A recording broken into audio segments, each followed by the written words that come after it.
কখনো কখনো আমি আপনি এমন কিছু সমস্যার মুখোমুখি হব, আল্লাহ জানেন ভালো কিছু সামনে আছে।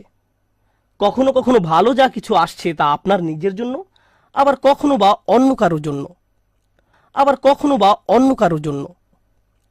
কখনো কখনো আপনি জীবিত থাকতেই এর উপকার পাবেন, আপনি জীবিত থাকতেই এর উপকার পাবেন। আর কখনো কখনো এই উপকার আসবে আপনি আল্লাহর কাছে ফিরে যাওয়ার পর। ইউসুফ আলাইহিসসালামের ক্ষেত্রে কি হয়েছিল? একজন পিতা তার সন্তান থেকে বিচ্ছিন্ন হয়ে পড়েন, কিন্তু চিন্তা করে দেখুন, তাকে যদি কিডন্যাপ করা না হতো তাহলে তিনি কুয়ায় নিক্ষিপ্ত হতেন না। তিনি যদি কুয়ায় না পড়তেন তাহলে কোনোদিন মিশরে গিয়ে পৌঁছাতেন না। আর মিশরে কোনোদিন না গেলে তিনি জেলে নিক্ষিপ্ত হতেন না। আর যদি জেলে না যেতেন তাহলে জেলের ওই দুই লোকের সাথে তার কোনোদিন সাক্ষাৎ হতো না যাদের স্বপ্নের তিনি ব্যাখ্যা দিয়েছিলেন। ওই দুই ব্যক্তির সাথে যদি তার কোনোদিন দেখা না হতো, তাদের একজন বেঁচে যায় এবং রাজার খেদমতে নিয়োজিত হয়। আর যখন রাজা একটি স্বপ্ন দেখলেন, ওই ব্যক্তি তাহলে কোনো